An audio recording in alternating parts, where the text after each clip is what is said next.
And we are live. Welcome to Olivia's Stories, ladies and gentlemen. Hello, Reddit. I've made a very big mistake that has cost me everything.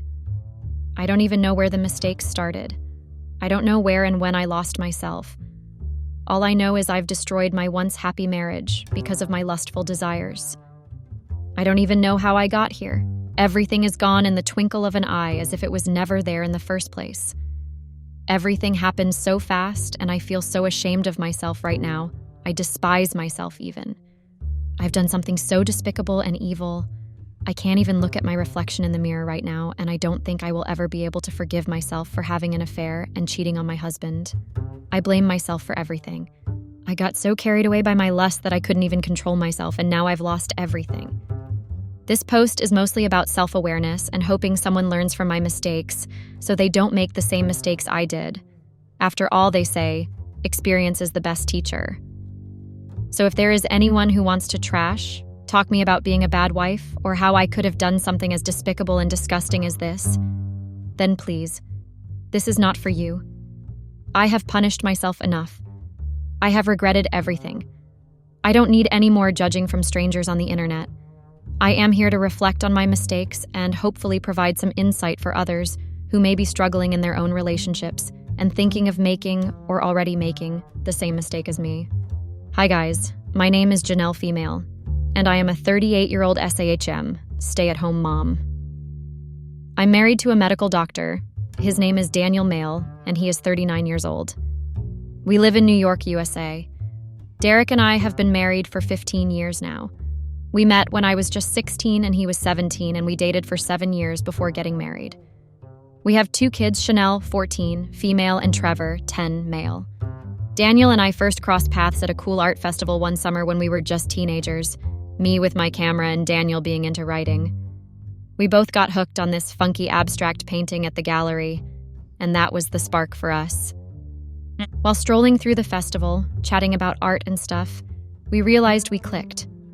I loved taking pictures, and I showed Daniel my snaps, and he, being a writer, shared his thoughts and unfinished projects.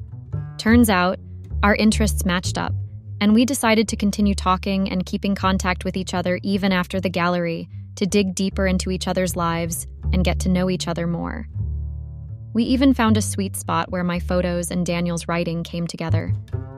It wasn't just about dates, it was about creating cool stuff.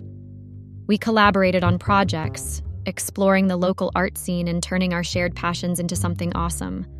Our first proper date unfolded with a mix of excitement and nervous energy.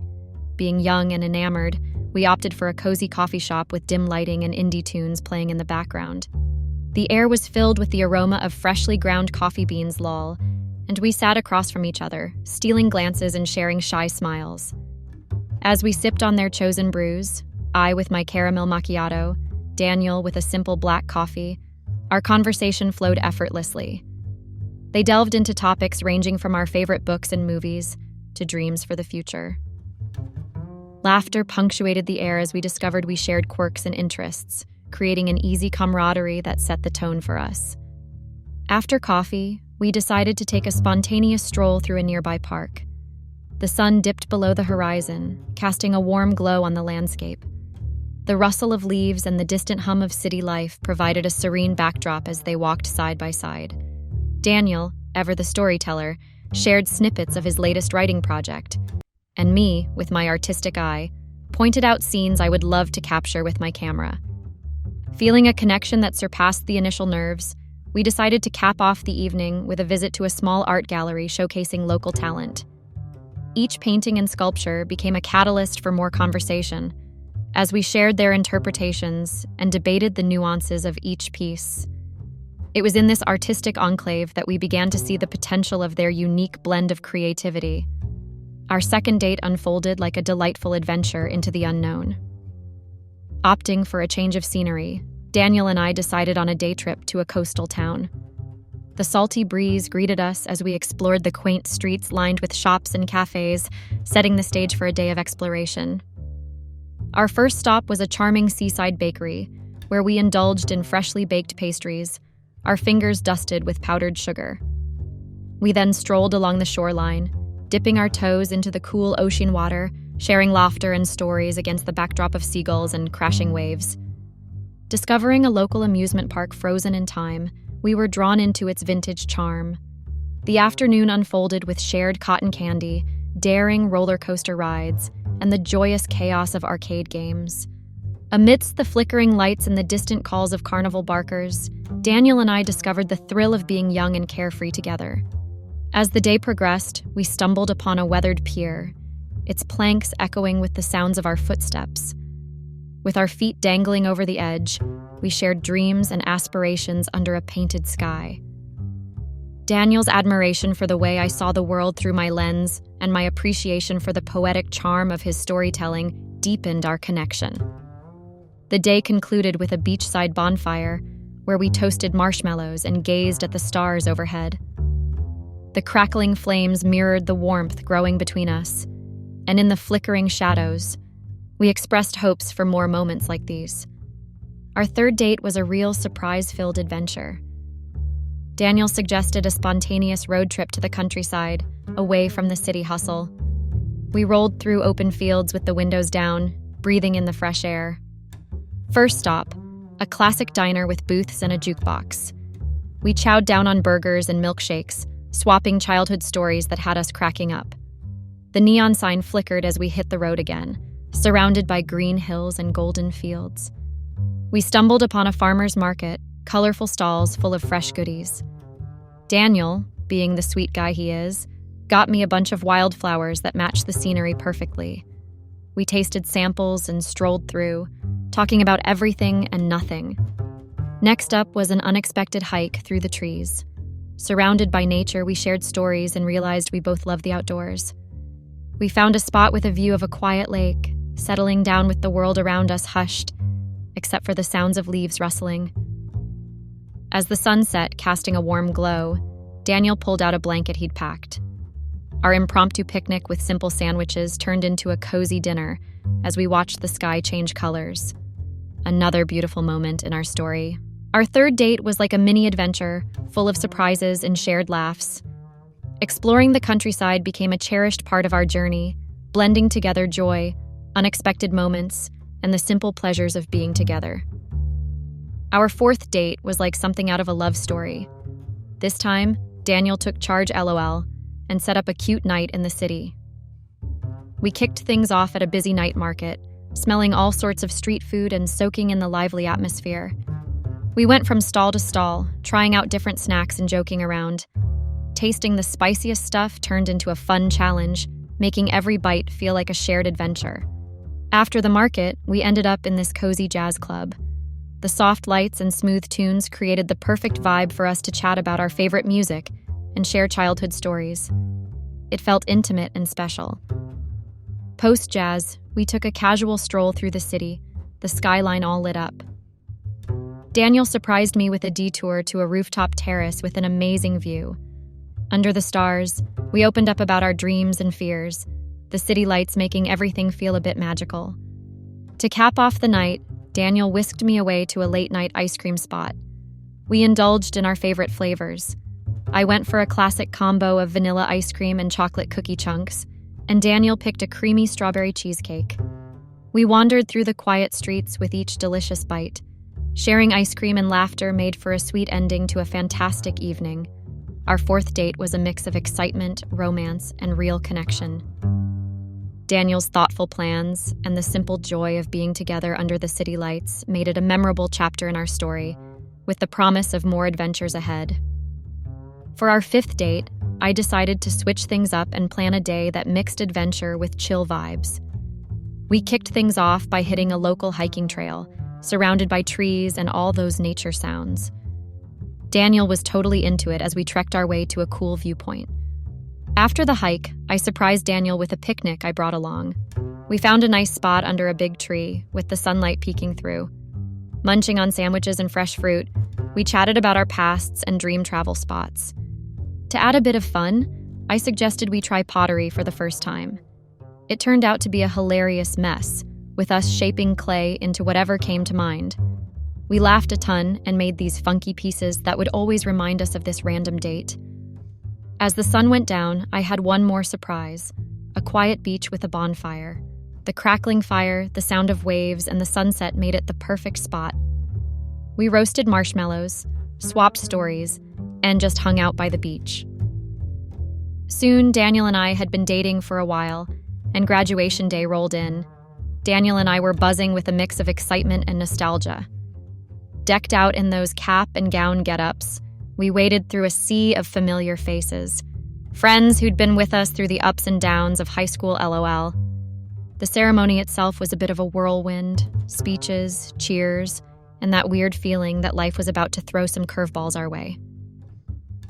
Amidst the chaos, Daniel and I found each other, sharing a silent moment that said, "We made it." Post-graduation, it was hugs, tears, and promises to keep in touch. Tossing our caps felt like shedding not just a piece of fabric, but also the weight of high school drama and uncertainties. When those college acceptance letters came in, it was a whole new level of excitement for Daniel and me. Opening envelopes and reading emails felt like stepping into a bigger story after high school. We shared the news like we'd been doing throughout high school, celebrating victories and tackling uncertainties side by side. Daniel got into a writing program, and I landed a spot at a college focusing on photography. It was like our next big adventure was already in the works. Getting ready for college life turned into a joint effort. We shopped for dorm stuff together and figured out the whole financial aid situation.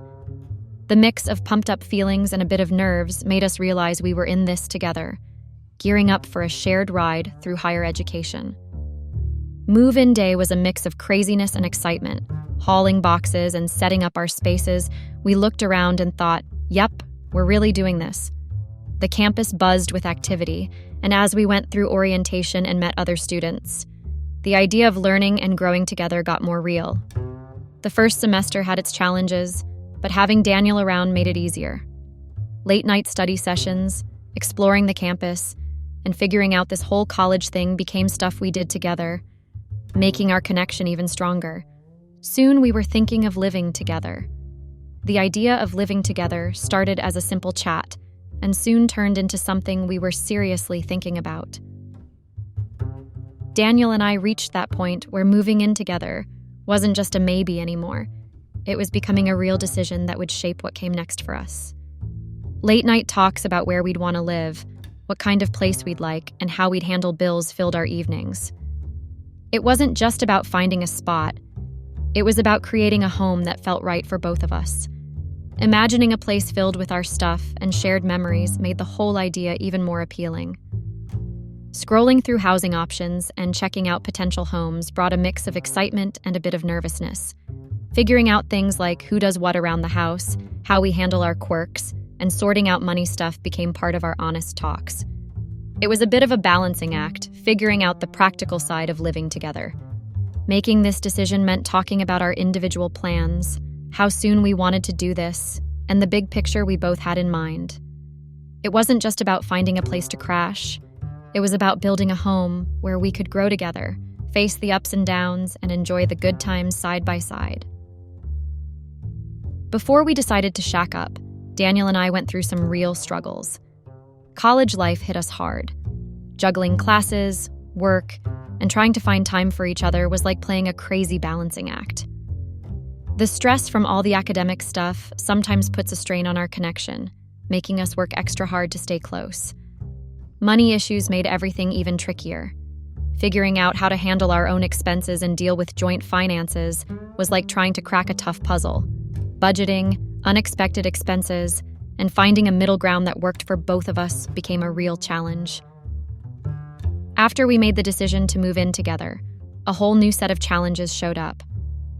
Getting used to sharing a living space meant dealing with differences in how we liked things. From daily habits to how clean we wanted things, compromise and understanding became the name of the game. It was a lesson in communication and patience. Taking care of a home together came with its own set of hurdles. Grocery shopping, paying bills, and figuring out our schedules became a joint effort. Balancing our responsibilities and supporting each other became a learning process. Despite all the ups and downs, both before and after moving in together, these challenges became opportunities for us to grow. They pushed us to talk more, understand where the other was coming from, and find solutions together. College life also was a mix of highs and hurdles for Daniel and me. Figuring out the whole academic scene, making buddies, and finding our groove in a sea of new faces threw some unexpected curveballs our way. Dealing with classes and adapting to the fast-paced college grind turned out to be way tougher than we thought. Late-night cram sessions and juggling a bunch of assignments became our regular routine as we tried to keep up with the whole school thing. Juggling all those and part-time jobs was like trying to handle a crazy schedule where late-night cram sessions were the norm, and keeping up with the fast-paced courses felt like a real race. Meeting new people in this big, diverse world of college was another challenge. It felt a bit like being a small fish in a giant pond at first, and we had our moments of feeling out of place. Feeling like small fish in a huge pond brought some serious doubt and the constant quest to find our group. Trying to fit into different social circles and just feeling like we belonged was a real struggle. Money stuff added its own stress to the mix. Managing expenses, budgeting for the basics, and dealing with surprise costs meant we were always keeping an eye on our wallets. We had to pick up part-time gigs to make ends meet, which sometimes meant missing out on hanging out with friends. Keeping a balance between personal life and academics was an ongoing challenge. The stress and pressure often got real, and finding ways to stay sane in the middle of it all became a mission. Through all these challenges, talking to each other became super important. Daniel and I leaned on each other during the tough times, providing comfort and understanding. We also learned that reaching out for help, from professors, counselors, or friends, was a smart move when dealing with school stress and the emotional ups and downs. Despite the struggles, every tough moment became a chance to learn. We adapted, got tougher, and found strength in going through it together. Right in the middle of our college craziness, something amazing happened in Daniel's world. He got all in on writing a book, and little did we know it was about to shake things up big time. Nights turned into him glued to the laptop, pouring his heart into this story. His love for telling tales filled our cramped room with this contagious energy. Even with exams and college chaos, he was trying his best to weave a story, chapter by chapter. With each page, our excitement grew. Daniel's writing was like his baby, with a piece of him in every word. I saw the highs and lows, the moments he got inspired, the times he hit writer's block, and the victories when he cracked it open. Then came the day when he typed that last sentence, a mix of being totally worn out and crazy happy. We didn't realize it then, but this book wasn't just a personal win. It had the potential to grab people way beyond our college crew. Sending the manuscript to publishers was intense, but the news blew our minds. The book got picked up, and suddenly, our college routine was mixed with book signings, interviews, and a bunch of folks diving into Daniel's writing. Balancing college stuff with the unexpected success of Daniel's book turned our tiny dorm into a creative hub. Even with all the chaos, we rode this new wave together, holding on to some sense of normal life amid the wild ride of literary fame. Daniel's book wasn't just a big deal for his writing. It became this major part of our college story. It showed us what can happen when you go all in with your passion, even in the middle of crazy college life. Soon me and Daniel were done tackling the college ride LOL. Our graduation caps felt like a high five for surviving the madness. The whole cap and gown scene was a mix of, yay, we did it, and what's next? Around that time, Daniel's writing gig, which used to be his passion project, continued making waves. His books weren't just a personal thing anymore. They were getting noticed, and he was becoming a bit of a big deal in the book world. Plus, he was pulling in some real cash, a massive upgrade from our days of scraping by on a tight budget and a diet of cheap noodles. Our graduation day wasn't just about tossing caps, it was a party for what we'd achieved and a sneak peek into what was coming next. Daniel's writing journey was opening doors, and our once tiny dorm room was buzzing with the sounds of dreams taking flight. Stepping out of college into the real world was like going from black and white to Technicolor. Daniel's earnings meant we didn't have to pinch every penny, and suddenly we were daydreaming about a future that involved more than just textbooks and exams. After college, things took a cooler turn because Daniel's writing continued hitting it big. His books were bringing in more than enough cash, so I could dive into painting without stressing about bills. As Daniel's success kept rolling, our lifestyle got a major upgrade. We moved into a house with a pool, a real pinch-me moment of how far we'd come since college. Daniel kept on with his writing, and our days were this mix of his tapping keyboard and chill moments by the pool. While I threw paint on canvases, Daniel's words kept spinning tales that more and more folks were getting into. Soon Daniel was proposing. Daniel's proposal was like something out of a movie, but even better because it was totally us. He took me back to where we had our first date, and it felt like coming full circle. The setting was just right, with twinkling fairy lights above and a gentle breeze. As we walked down memory lane, he started reminiscing about the good times we'd had. It was so Daniel, sweet, a bit shy, and genuine. We ended up at this cozy spot, a blanket laid out under the stars. Then he pulled out this old book we used for doodling notes during our college days. Flipping through the pages, I found a heartfelt letter from Daniel, pouring out his feelings and talking about our journey. It was the kind of letter you want to keep forever. In the middle of all this, he got down on one knee and pulled out the ring. Simple, classy, totally us. The words he said are a bit of a blur because, honestly, I was just so darn happy. But I remember him saying he wanted to keep making memories together and build a future side by side. Obviously, I said yes, and we shared this moment of joy, laughter, and a few happy tears. It wasn't this big, flashy proposal, but it was perfect. Daniel nailed it, heartfelt, sentimental, and just so us. It marked the start of a new chapter, and I couldn't wait to jump into it with the guy who made every day feel like a little adventure. Even better was the fact that Daniel's parents absolutely loved me. Daniel's parents were like this big, cozy hug that made me feel right at home. From day one, they treated me like family, always with open arms and genuine smiles. Every family get-together, whether it was a big holiday bash or just a chill weekend dinner, felt like they were going out of their way to make me feel part of the gang. Daniel's mom, with her warm vibe, made me feel like I was her own daughter from the start. They weren't just polite, they really wanted to know me. They asked about my passions, shared their stories, and made sure I wasn't just Daniel's sidekick, but a real part of the family story. On special days like birthdays, they'd go the extra mile with thoughtful gifts and sweet cards. It was clear they weren't just being polite, they genuinely loved me. It was clear that they saw me not just as someone in Daniel's life, but as someone they genuinely cared for. But it wasn't just about the big stuff, it was the everyday things. Their love wasn't just about the big moments. It was in the small, everyday acts of kindness and consideration. Daniel's dad, with his laid-back attitude, made me feel like I belonged in their jokes and laughter. Through thick and thin, their support never wavered. Their love created this cozy feeling of being accepted and valued, making me realize that family isn't just about blood. It's about being embraced and cherished, and Daniel's parents nailed that. In times of challenges and triumphs, their support was unwavering. Their love created a foundation of security and belonging, making me realize that family extends beyond bloodlines.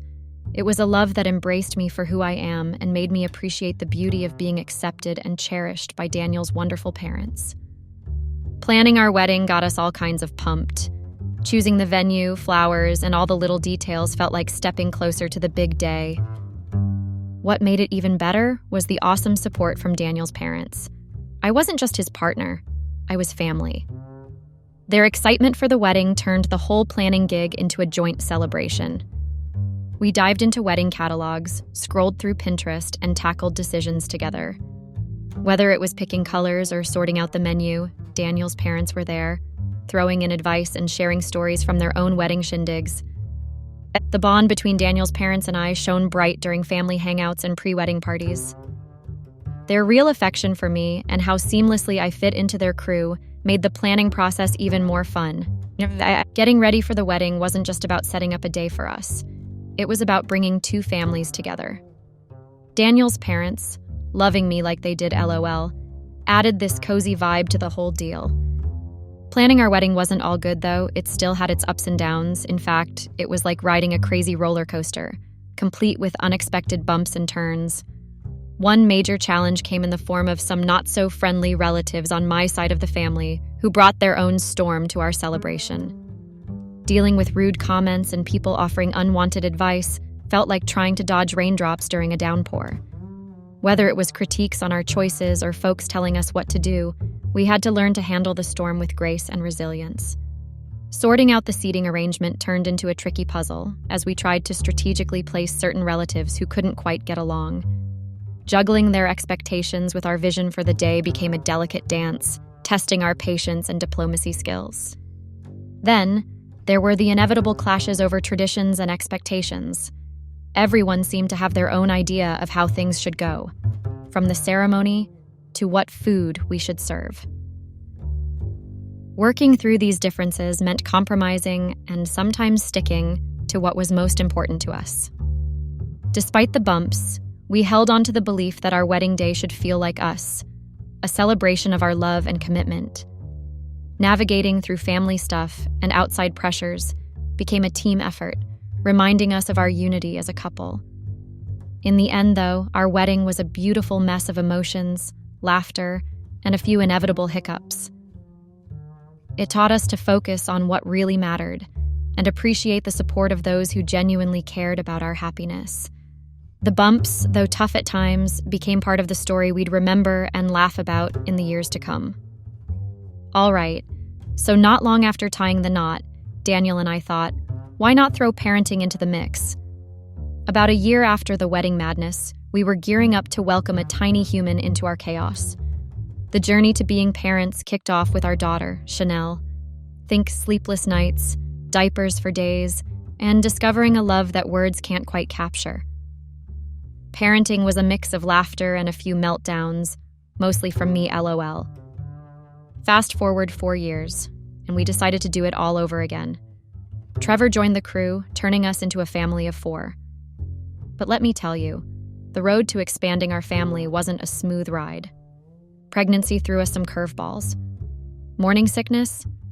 More like all-day sickness, making me best friends with the toilet. And don't get me started on the exhaustion that had me questioning if I could survive a day without a nap.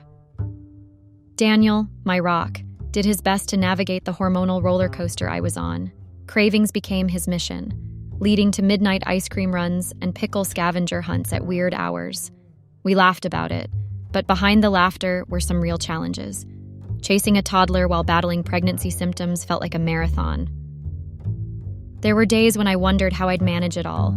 Daniel, my partner in crime, juggled work, my roller coaster emotions, and the never-ending to-do list. Doctor visits became a routine, but each ultrasound brought both joy and nerves. Pregnancy complications turned those appointments into emotional roller coasters. The support of friends and family became our anchor during the uncertainty, their reassurance helping us navigate the unexpected twists. Then came the labor, the grand finale of this wild journey. Chanel's birth was intense, but with Trevor, it was a whole new level. The sleepless nights that followed felt like a survival challenge, a mix of love and exhaustion that only parents truly get. Parenthood, with its ups and downs, taught us to roll with the punches. The struggles with pregnancy weren't glamorous, but they were part of our story. Chanel and Trevor, though tough, were undeniably worth every twist and turn. I decided to be a stay-at-home mom because Daniel was pulling in good money and covering all the bills. It just felt like the right thing for us, you know? Let me focus on raising the kiddos and making our home sweet home. It's not just about the money stuff, it's about finding what works best for our crew. Fast forward a few years, and the stay-at-home mom routine started losing its spark. Don't get me wrong, being there for the kiddos was awesome, but the days started feeling a bit too predictable, and the routine got, well, a tad boring. The house had that "I've seen it all" vibe, and I found myself craving something more, something beyond the endless loop of diaper changes and snack duty. Time for a little shake-up, maybe? As the years passed, being a stay-at-home mom continued feeling a bit dull. The routine of dealing with kids' stuff day in and day out got old. Don't get me wrong, raising the kiddos was great, but it's like the everyday grind sucked the life out of me. And in the midst of all this, my itch to paint, my personal escape, took a back seat. Painting used to be my thing, you know. A way to let loose and be me. But with all the kid-related chaos, finding time for my brushes and canvas seemed impossible. The dream of painting again got buried under the laundry piles and snack time routines. The stress of managing everything took a toll, and I started yearning for a break, a chance to reclaim a bit of the me that got lost in mom duties. Now, in my quest for a breather, I somehow started feeling a bit resentful. Resentful that Daniel seemed to have these breaks I couldn't catch. What I foolishly missed in my frustration was the huge help from Daniel, doing his fair share around the house. And let's not forget the fact that Daniel not only encouraged my painting, but also made it possible for us to take fancy vacations. In my tired state, I started unfairly blaming Daniel, thinking he was taking it easy while I was stuck in the parenting grind. But looking back, I realized I was overlooking the sacrifices Daniel made and the support he provided. Daniel pitching in, Daniel encouraging my passions, and those pricey vacations weren't just perks. They were part of the package that made our family work. By the time I hit 36, a thought started nagging at me. Maybe it was time to dust off the professional hat and head back to work. Chanel was 12, and Daniel, my little man, was 8. They seemed pretty grown to me, and I figured they could handle a bit more independence. This idiot, though, sparked a bit of a showdown with Daniel. We argued back and forth. He worried about me being stressed out, and I worried about missing out on a piece of me that wasn't tied to mom duties. But, you know Daniel, always wanting to see me happy. After some back and forth, he reluctantly nodded, giving me the green light to dive back into the work world. It wasn't an easy decision, but I believed the kids were at an age where they could manage a bit more on their own. Plus, having a bit more than mom duties to focus on felt like a breath of fresh air. It was time to dust off those work skills, dive into a new chapter, and find that balance between family life and a bit of personal fulfillment. I later found out a major reason why Daniel had agreed with me going back to work, despite the fact that he had concerns about me getting stressed out by going back to work. But truth be told, a big part of why he finally gave the nod was something heavier. He had noticed this undercurrent of resentment in me over the years. It weighed on him, seeing me like that, and it saddened him. He never really spelled it out because, well, what do you say to someone you care about when you've sensed they're carrying around this heavy load of unhappiness? It was like this unspoken understanding, and in a way, my decision to jump back into work was his quiet way of saying, I want you to find some joy, whatever that looks like. Seeing someone you love harboring resentment is like watching a storm brewing on the horizon. You sense it, you feel it, but you don't know how to make it all clear again.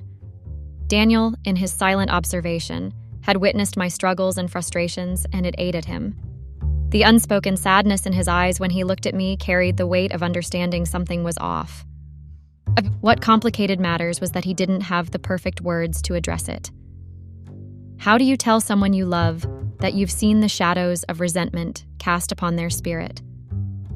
It's a delicate dance, a tightrope walk between acknowledging pain and not wanting to add more to the load.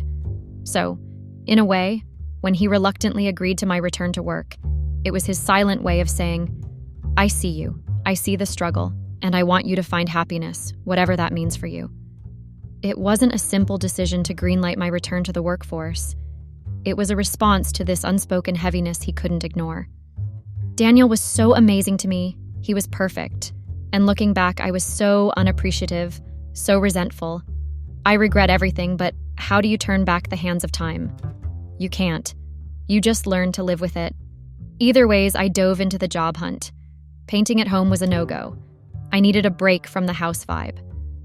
After some searching, I landed a gig at a local art gallery. It was a game changer. I got to do what I loved, and it was away from the whole house scene that sometimes felt like it was closing in on me. Honestly, being home all the time could get suffocating. The walls felt like they were closing in, and I needed a breath of fresh air. Let me tell you, home could feel like a bit too much sometimes.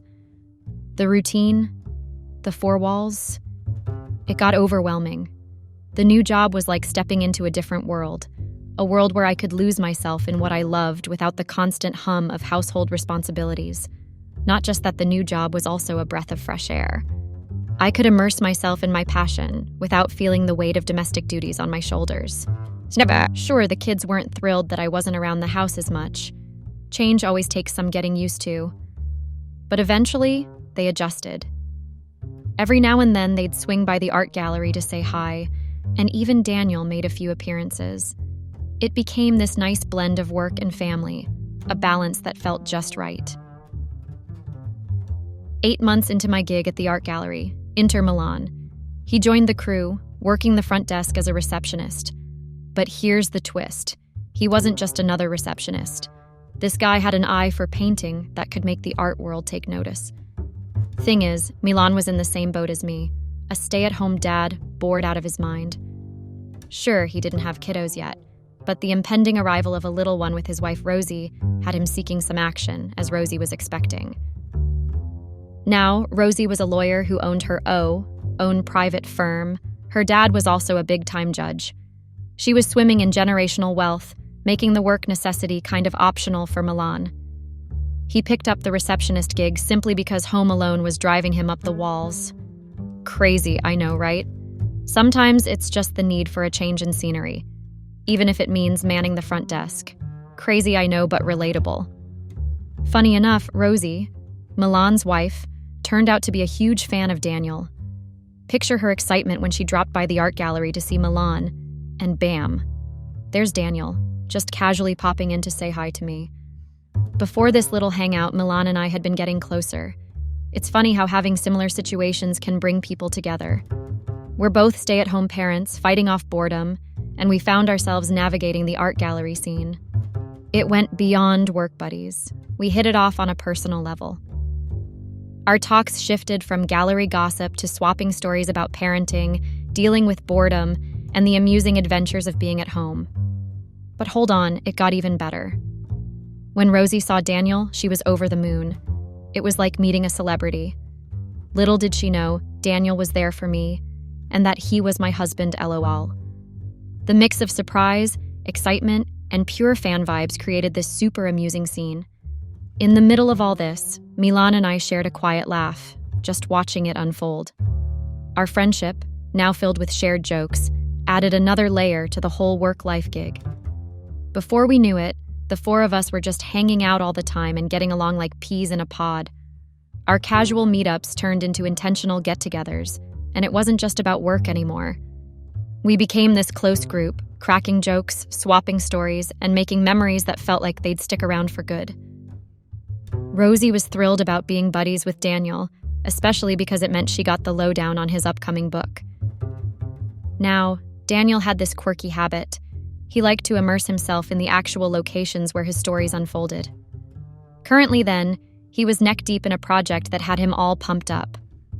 On top of that, one of his books scored the Hollywood treatment, a movie adaptation.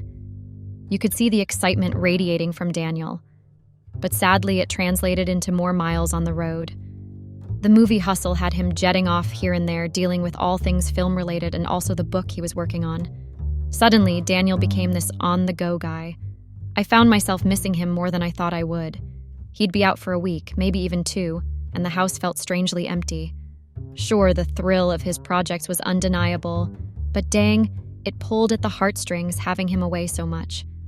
Daniel being away so much kind of flipped a switch in my life. With the kids in school and Daniel on the road, I found myself getting closer to Milan. It all started as harmless banter, but as time went on, the vibe got a bit more charged. When summer break hit, the kids decided to chill at their grandparents' place. Daniel's folks were thrilled about it lol. So, with the house a bit quieter, Milan started popping by more often. And he didn't bring his wife along. Rosie, Milan's wife, was nowhere in sight. Our chats turned into something more, flirting in the air and all that jazz. Now, instead of hitting pause and thinking things through, I stupidly kept going. You see, Daniel and I used to have this great active sex life, but his constant travels kind of put a damper on things. The yearning for that closeness created this void. As Milan and I kept on flirting, the line between what's right and what's just, a temporary escape got all blurry. Life sometimes throws you these curveballs, you know. One day, Milan and I were just kicking back after a day's work, having this laid-back movie marathon. With the kids still off at their grandparents' place for summer break, it was just us in the house. Picture this: a cozy living room, flickering TV light, and Milan and me, engrossed in some random movies. As the evening unfolded, the air in the room seemed to change. Our usual banter took on this different vibe, a tension that lingered between jokes and laughter. We were knee-deep in the movie marathon, flipping through genres like we were on a cinematic adventure. There were laughs, there were cheesy movie quotes, and every now and then, our eyes met, and it felt like the room got a bit warmer. Somewhere between the flickering screen and shared chuckles, things took an unexpected turn. The tension shifted from banter to something more charged, and in that moment, I cheated on Daniel.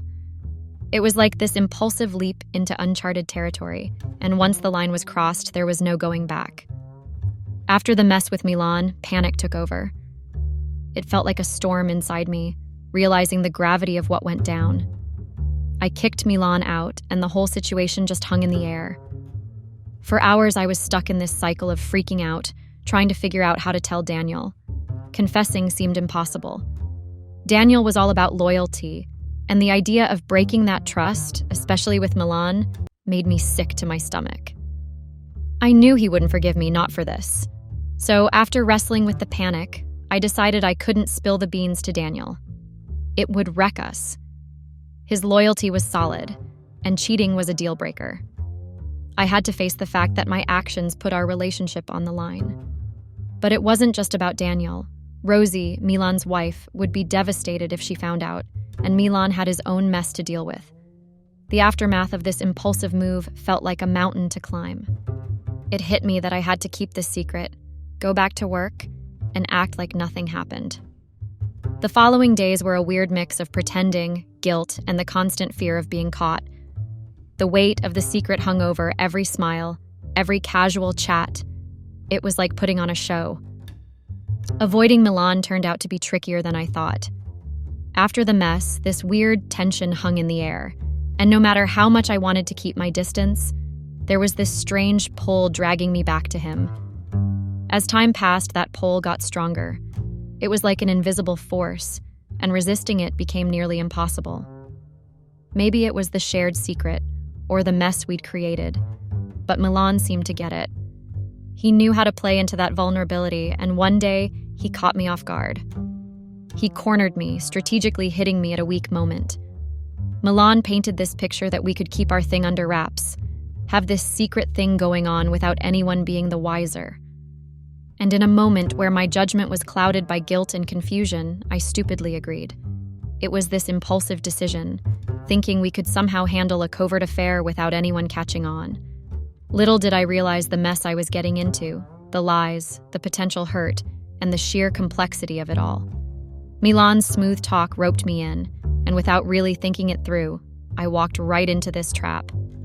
Our secret relationship kicked off, buried beneath the surface, and to be honest, I couldn't shake this feeling that it was a one-way ticket to trouble, but I just couldn't break away. The secret affair with Milan was like navigating a maze of lies. We'd always sneak around, meeting up at Daniel's place initially. It's kind of ironic, right? Betraying under the same roof where Daniel and I had built our life together. As summer break ended, things got trickier. Milan and I upped the stakes, meeting before the kids got back from school. It was this risky game, stealing moments before the house buzzed with their noise. Guilt became a constant companion as I played this dangerous double life. When Daniel was around, our secret rendezvous took a different turn. Hotels became our hideout, a temporary escape from reality. It was this weird routine, acting like just friends in front of Daniel, then slipping away for our secret meetups. The fear of getting caught was always there, but the thrill of doing something forbidden added this twisted excitement. The affair felt like this fragile dance, always on the edge of getting caught. Every meeting was a roll of the dice, a risk we took, thinking we could handle this messy situation without consequences. Little did I know, consequences were quietly gathering, ready to unravel in ways I hadn't even considered at all. The whole affair with Milan got even more complicated when we started using hotels for our secret meetups. What I didn't realize was that Daniel, without either of us knowing, had caught on to our game. It's like we thought we were slyly pulling off this secret dance, but turns out the walls were closing in. Every time Milan and I met up, we unintentionally ended up booking the same hotel room. It became this unintentional routine, a choice that added an extra layer of risk to our secret rendezvous. Little did I know, Daniel had picked up on the pattern. Maybe it was the familiarity of the same hotel or the repeated bookings that tipped him off, but he had figured it out. The hotel room, initially our little secret hideaway, had unknowingly become a stage for the drama of our affair. What I failed to see was that Daniel, with his gut feelings and growing suspicion, had cracked the code. Despite him being onto us, the affair continued, blissfully unaware.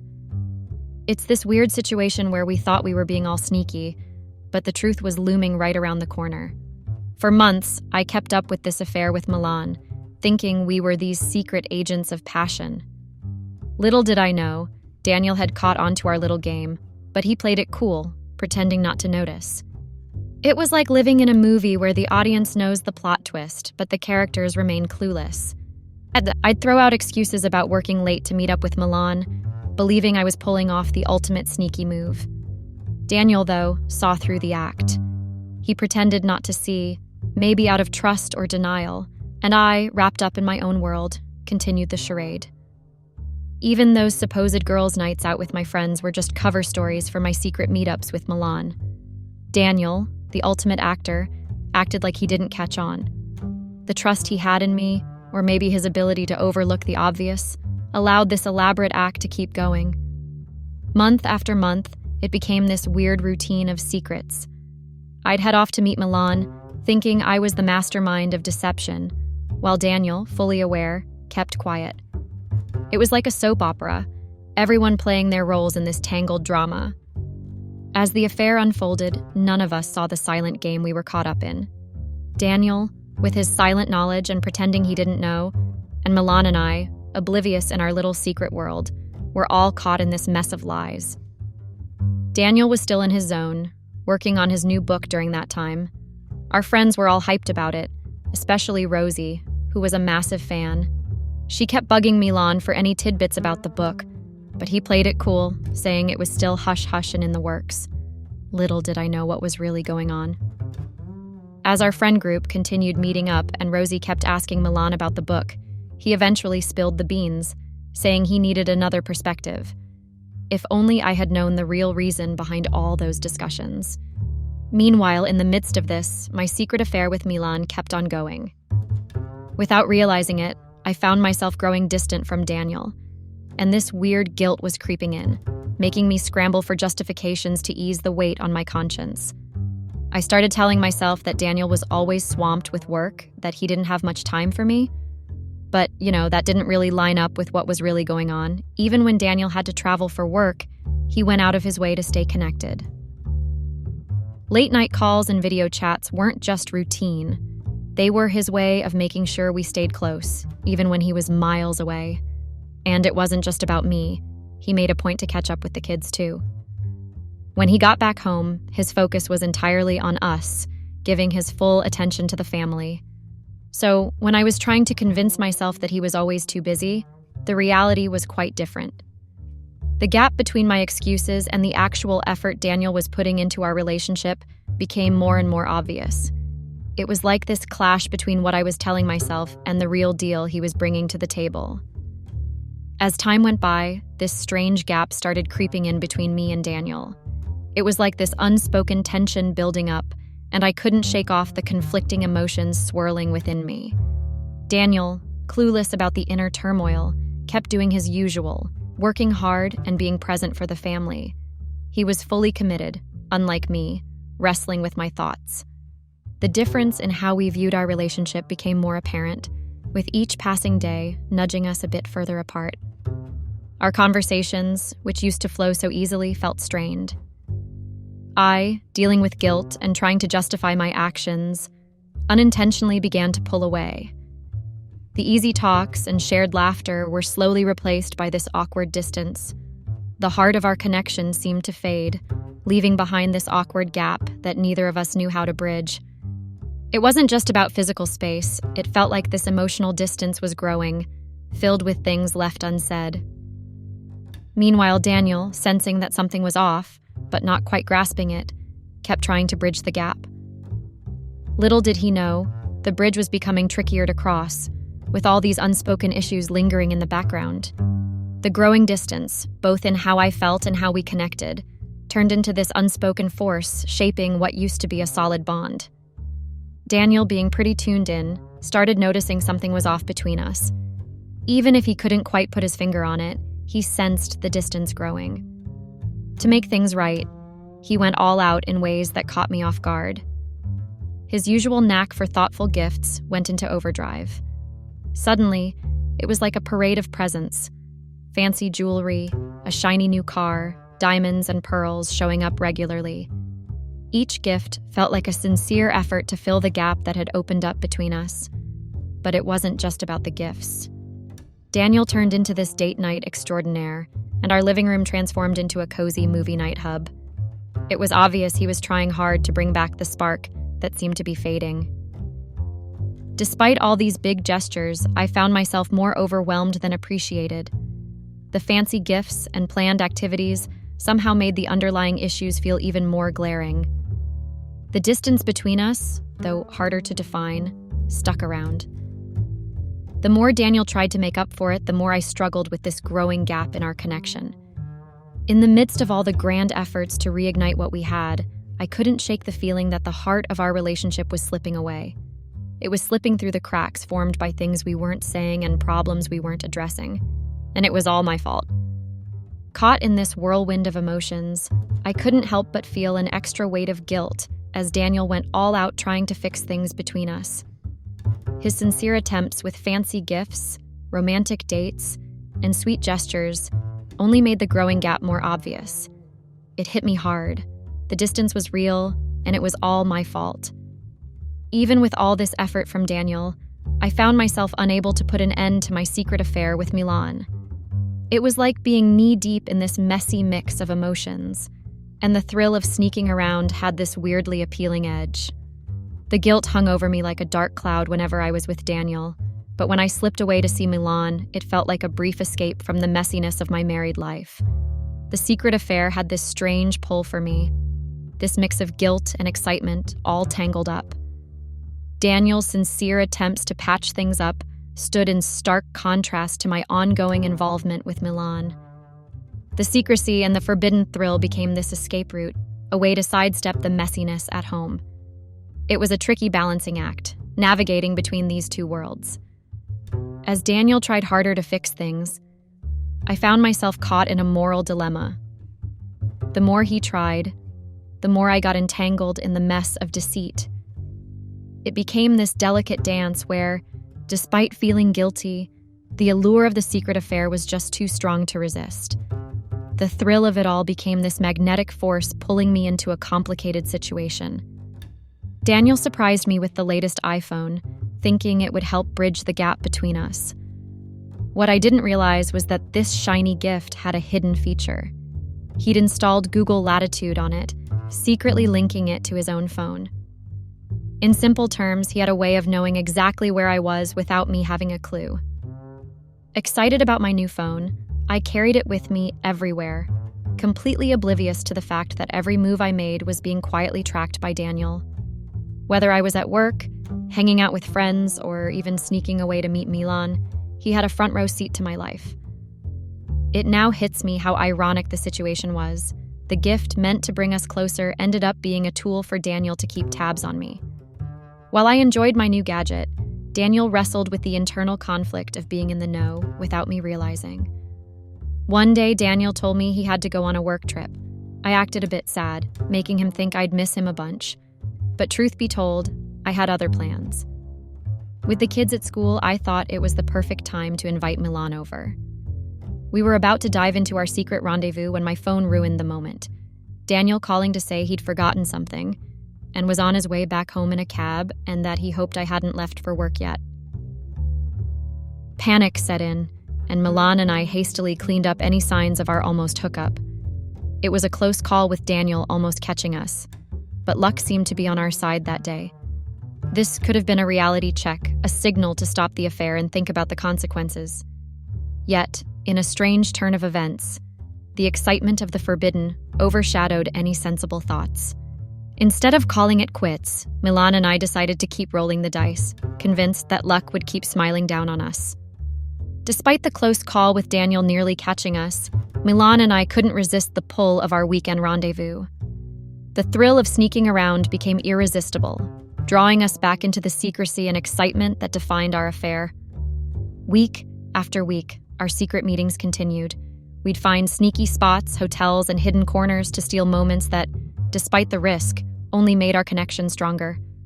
The fear of getting caught somehow added to the excitement, creating this mix of nerves and exhilaration. The affair had become like a separate world, where the rules of our regular lives didn't quite apply. It was a place where consequences felt momentarily pushed aside. Juggling the act of pretending everything was normal at home, while finding solace with Milan became this challenging balancing act. But we never asked the real question that hung in the air. How long could we keep up this delicate dance before our secrets spilled out? One day, Daniel hit me with surprising news. Another one of his books was turning into a movie, and we'd have to pack up and move to a different country for a whole year. While he was all thrilled about it, I was left grappling with a whirlwind of emotions. The thought of relocating threw a curveball at me. How on earth could I keep up my secret thing with Milan from miles away? The idea of being in a foreign place without the familiar cover of our rendezvous felt overwhelming. When I tried to voice my worries, I brought up the kids' schooling, thinking it'd be a good reason to stay put. But being the supportive husband he is, Daniel had a plan. He suggested the kids stay with his brother and sister-in-law, who happened to live nearby their school. As Daniel laid out his solution, I felt a mix of relief and guilt. On one hand, it meant the kids could stick to their schooling, and on the other, it offered a potential end for my secret affair with Milan. The offer, though, was practical, and I couldn't dispute it or Daniel would know something was up. Out of the blue, Daniel had a change of heart about the whole movie adaptation thing. He suddenly felt like dragging our lives to another country for a year might not be such a brilliant idea. He even said he'd talk to the director about it, throwing out the suggestion that if the move was necessary, they should just scrap the whole book-to-movie plan. As he grappled with the decision, he looked genuinely torn, and I had to put on my best sad face. I told him I'd roll with whatever he decided, but secretly, I was over the moon. No moving meant no messing up the intricate web of my secret thing with Milan. Externally, I played the supportive wife, but inside I was doing a happy dance. The relief was real. No hassle of packing up our lives, and more importantly, I could carry on with my sneaky affair without the mess a move would have brought. As the whole moving drama faded away, I found myself walking this tightrope between being the understanding spouse and holding on to a secret that, for the time being, stayed safely undercover. Daniel had no clue that his decision unwittingly set the stage for the continuation of a hidden chapter in our lives, or so I thought. A few days later, Daniel hit me with the news that he had to take off to another city for work, the usual drill in our lives. He promised it'd only be a week, and there I was, playing the supportive wife, hiding my inner chaos behind a smile. Like clockwork, I drove him to the airport. The kids, big fans of their dad and very attached to him, were visibly bummed about him leaving. Daniel, in his attempt to soothe them, dropped a bombshell. This might be the end of his constant traveling. He said he was thinking about ditching the road warrior life and sticking around at home for good. The kids, thrilled at the idea of more dad time, were jumping with joy. Me? Well, I had to put on a show of happiness while wrestling with the uneasy thought that maybe Daniel was seriously considering a stay-at-home life. While I acted like the picture-perfect happy wife, inside, I was freaking out. The idea of Daniel settling down permanently threw a wrench into my secret life plans. I desperately hoped his words were just a kid-pleasing tale and not a real consideration. That could wreck the delicate balance I'd crafted with my secret thing with Milan. Daniel staying at home would ruin everything, because no matter how much I would try to hide my affair with Milan, it would only take a while for him to find out. That was why I desperately hoped he was saying it to placate the kids and not seriously considering it. My gig as a painter allowed me to be a bit of a maverick, working from home whenever I pleased. The art gallery I rolled with cared more about me hitting painting deadlines than clocking in at the office. It meant I had the freedom to paint away without being chained to a typical 9-to-5 grind. Milan took an even bolder route. He threw in the towel at his receptionist job, all in the name of freeing up more time to hang out with me, especially before my kids barged in from school. This job shuffle, aiming for more quality time, inadvertently cranked up the intensity of our undercover relationship. What used to feel like a stifling house transformed into a secret lair for our rendezvous. Guilt tried to play spoilsport, but the irresistible thrill of our forbidden connection kept the affair going. Daniel had hit the road on a lazy Sunday, so it paved the way for an unusual Monday hustle. After shipping the kids off to school, our home, usually buzzing with family life, turned into a covert haven for my secret meetup. With the kids out of the picture and in school, the house echoed with a rare silence, and my usual plan swung into action. With the morning rush settled, I buzzed Milan, and in about an hour, he was knocking at my door. The routine, now practically second nature, unfolded as we dove into our typical undercover activities. Caught up in our secret affair, Milan and I were oblivious to the fact that Daniel had returned.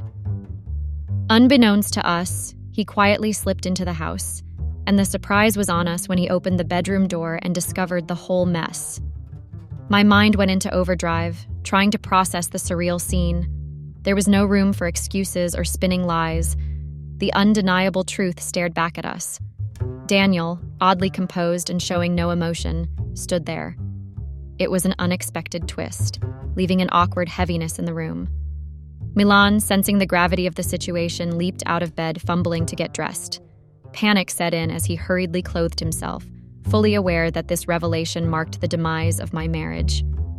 I sat on the bed, stunned, grappling with the harsh reality that my secrets were laid bare and the fallout was imminent. The unfolding drama resembled a scene from a soap opera, with silent stares stretching into an eternity. Milan attempted a hasty exit, but Daniel, surprisingly collected, blocked the door. In a curveball move, Daniel pulled out his phone, dialed a number, and engaged in a conversation. On the other end was Rosie, and Daniel, in a casual manner, exchanged pleasantries before spilling the beans. He had caught us red-handed. Rosie's reaction?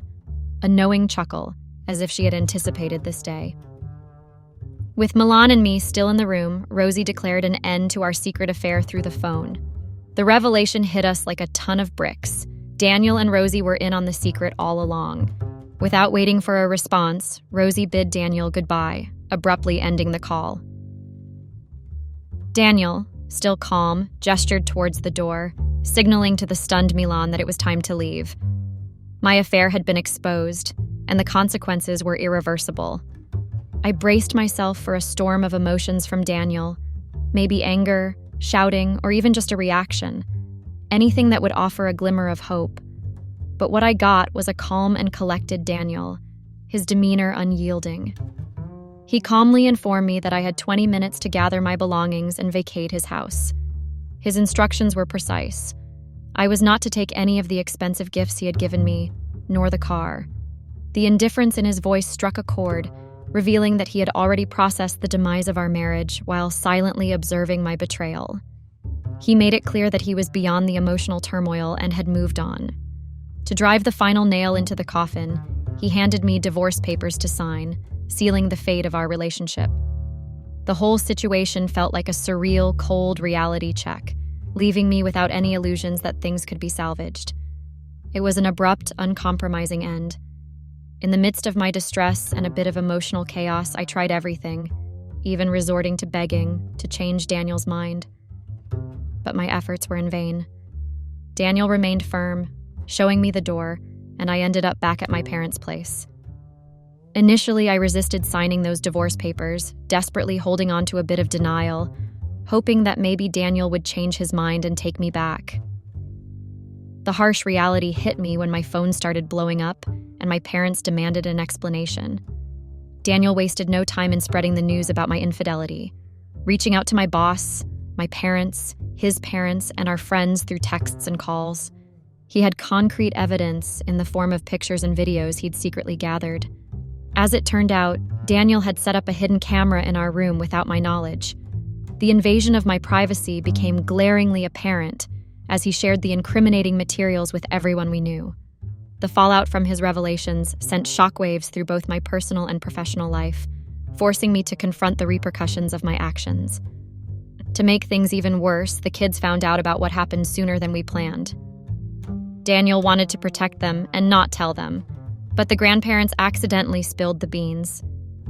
The kids were so mad, they refused to even come visit me with my parents. The divorce hit hard and fast. Surprisingly, Rosie's dad, a big-shot judge, ended up handling our case. I couldn't wrap my head around why such a high-profile judge was dealing with our seemingly ordinary divorce, but I had no say in the matter. Daniel played his cards well, shifting most of his assets to someone else before the proceedings. This move made those assets off-limits, and he left just enough in the account to avoid looking completely broke. The result? He got the upper hand in the custody battle. When the kids were asked in court about where they wanted to live, their choice was clear. They picked Daniel. Their lingering anger toward me and strong bond with him played a major role. So, I ended up with only weekend visits, a tough blow both emotionally and financially. After the divorce, I didn't receive any settlement or alimony. The whole process was quick, and Daniel's clever asset maneuvers left me without much financial support. It seems like Daniel shuffled his money to dodge giving me any settlement. That's likely why the divorce outcome turned out the way it did. It was a tough break, and I had to figure out life after divorce without any financial cushion. Surprisingly, Daniel never actually had to travel during those times he claimed he did. It was all a setup. He was just baiting me, tailing my every move, and gathering evidence of my infidelity. It also turns out, both Daniel and Rosie were in on it from the start. They had been aware of our secret affair and had orchestrated the whole plan to catch us in the act. Similar to me and Daniel, Rosie went through a swift and brutal divorce with Milan. They had a prenup, and since Rosie is a lawyer, she played her cards right. Just like Daniel, she moved her money around all the way back to her dad. In fact, I'm pretty sure she was the one that gave Daniel the advice to move his assets. Rosie came out on top, leaving Milan with nothing. The custody of their unborn child wasn't tackled yet, but it was obvious Milan wouldn't have much luck in that department either. My kids are still refusing to see me and everyone blames me. I've lost my job and everything. I'm stuck in a small town with my parents and have to restart my life again. But at least I'm not the only one struggling. I've heard Milan is too, and the fact that I didn't go down alone gladdens my heart. Can you guys imagine that a few months ago I was living like a queen in a mansion and off my ex-husband's money, and now I'm back in a small town where I have to depend on my parents for everything. I can't even afford to buy myself things as little as snacks. My marriage was finished the day I had an affair with Milan. I couldn't shake off the heavy regret after the divorce. The legal battles and the mess I created left me questioning if the choices I made were truly worth it. The affair's thrill seemed trivial compared to the devastating consequences that unfolded in my life. The lust was not worth it, and it would never be worth what I lost. I regret everything, but it's too late now, and I know it. I wish I never went to that art gallery to look for a job. I wish I remained a stay-at-home mom. I wish I quit before Milan even started working there. That is how I ruined my marriage and life. I am not writing this post to gain or gather sympathy for myself. This is just something that helps me calm myself down. I agree that I committed a grave mistake, so I would appreciate it if no one judges me for what I have done. It's important to have an outlet during challenging periods, and this has been mine. I hope that by sharing my story, others may find comfort or relate to their own struggles. Thank you all for joining me in this tough journey of finding myself. I hope all of you learn from me and do not repeat the mistakes that I made. I hope we all learn to be faithful to our partners, and most importantly, we should never be ungrateful or unappreciative to our partners that do everything for us. You never know what you have until it's gone. I guess until I lost everything, I never realized how much I depended on Daniel. Thank you and goodbye.